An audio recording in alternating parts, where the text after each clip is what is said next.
ദൈവനാമത്തിന് മഹത്വം ഉണ്ടായിരിക്കട്ടെ. ഞാൻ Joan Mary Eby, CSI holy trinity English ചർച്ചിന്റെ സഭാ അംഗമാണ്. ജേണി ത്രൂ ദ സാംസിന്റെ 130-ാം ദിവസത്തിലേക്ക് ഏവർക്കും സ്വാഗതം. ഇന്ന് നമ്മൾ ചിന്തിക്കാൻ പോകുന്ന വേദഭാഗം സങ്കീർത്തനം 77-ന്റെ 1 മുതൽ 10 വരെ. 77-ാം സങ്കീർത്തനം ആസാഫിന്റെ ഒരു സങ്കീർത്തനമാണ്. ഈ സങ്കീർത്തനം യദൂഥൂന്യ രാഗത്തിൽ രചിച്ചിട്ടുള്ളതാണ്. യദൂഥൂന്യൻ ആസാഫിനെ പോലെ തന്നെ ആലയത്തിലെ ഒരു സംഗീതജ്ഞനായിരുന്നു. ശോച്യാവസ്ഥയെക്കുറിച്ച് സങ്കീർത്തനക്കാരൻ രാത്രിയിൽ ധ്യാനിക്കുന്നു. ഒരു പക്ഷെ ഇരുട്ടെന്ന് പറയുന്നത് പുറമേയുള്ള ഇരുട്ടായിരിക്കണമെന്നില്ല, നമ്മുടെ ഉള്ളിലായിരിക്കാം ആ ഇരുട്ട്. ഉത്സാഹമില്ലായ്മ നമ്മുടെ ഉള്ളിലേക്ക് കടന്നു വരുമ്പോൾ ആസാഫിനെ പോലെ നമ്മളുമായി തീരുന്നു. സങ്കീർത്തനത്തിന്റെ 1-2 വാക്യങ്ങളിൽ കഷ്ട ദിവസത്തിൽ നിലവിളിക്കുന്നതായിട്ട് കാണുവാൻ സാധിക്കുന്നു. സങ്കീർത്തനക്കാരൻ നമ്മളോട് പറയുന്നത്, ഒന്നാമതായി ഉള്ള അവസ്ഥ ദൈവത്തിനോട് പറയണം. ചിലപ്പോൾ ദൈവത്തെ സമീപിക്കുന്നത് വേദനാജനകം ആകാം. 3-ാം വാക്യത്തിൽ പറയുന്നു, ഞാൻ ദൈവത്തെ ഓർത്ത് വ്യാകുലപ്പെടുന്നു. തന്നെ വിഷമിപ്പിച്ച ഏത് കാര്യമാണ് ദൈവത്തെ ഓർപ്പോൾ ആസാഫിനുണ്ടായതെന്ന്? ഒരുപക്ഷെ ദൈവത്തോടുള്ള സംശയമോ അനുസരണക്കേടോ അല്ലെങ്കിൽ തന്റെ പാപത്തെക്കുറിച്ചുള്ള ബോധ്യമോ ആയിരിക്കാം. 4-ാം വാക്യം മുതൽ ആസാഫിന്റെ രാഷ്ട്രത്തിന്റെ അവസ്ഥയെക്കുറിച്ചുള്ള ധ്യാനവും നൈരാശ്യവും കാണുവാൻ സാധിക്കുന്നു.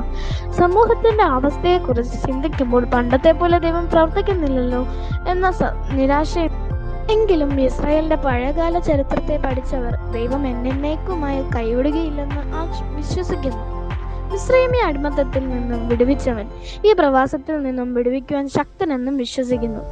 ഈ സങ്കീർത്തനത്തിന്റെ ആദ്യത്തെ 10 വാക്യങ്ങൾ നോക്കുമ്പോൾ ആസാഫിന്റെ കുറേ പരാതികൾ കാണുവാൻ നമുക്ക് സാധിക്കുന്നു.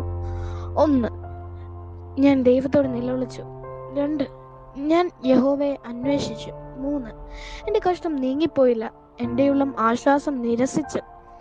ഞാൻ ദൈവത്തെ ഓർത്തു. 4.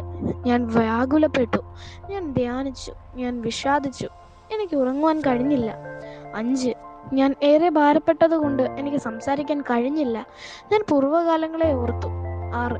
ഞാൻ കഴിഞ്ഞുപോയ ദിനങ്ങളെ ഓർത്തു, രാത്രികാലങ്ങളിൽ ഞാൻ പാടിയിരുന്നത് ഓർത്തു. 7. ഞാൻ എന്നോട് തന്നെ സംസാരിച്ചു, ഞാൻ എൻ്റെ ഉള്ളത്തെ ശോധന ചെയ്തു, ദൈവവുമായുള്ള എൻ്റെ ബന്ധം ഞാൻ പരിശോധിച്ചു. 8. ദൈവം ഇനിയും അനുകൂലമായിരിക്കുമോ എന്ന് ഞാൻ ശങ്കിച്ചു, ദൈവം ഇനിയും ദയ കാട്ടുമോ എന്ന് ഞാൻ സംശയിച്ചു. 9. അവന്റെ വാഗ്ദാനങ്ങൾ എൻ്റെ ജീവിതത്തിൽ ഇനിയും നിറവേറുമോ എന്ന് ഞാൻ ഭയപ്പെട്ടു, അവൻ ഇനിയും കൃപ കാണിക്കുമോ എന്ന് ഞാൻ സംശയിച്ചു. 10. എന്നാൽ 10-ാം വാക്യത്തിലേക്ക് വരുമ്പോൾ ഇത് എൻ്റെ കഷ്ടതയും ജീവിതത്തിന്റെ വിധിയുമാണെന്ന് ഞാൻ പറഞ്ഞു. ദൈവത്തെ ആത്മാർത്ഥമായും അനുതാപത്തോടും അന്വേഷിക്കുന്നവരെ സംബന്ധിച്ച് എല്ലായ്പ്പോഴും ഇതായിരിക്കും സ്ഥിതി.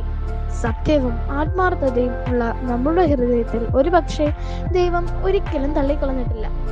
ആസാഫ് ദൈവത്തിനോട് ശബ്ദമുയർത്തി പ്രാർത്ഥിക്കുന്നു, നിലവിളിക്കുന്നു.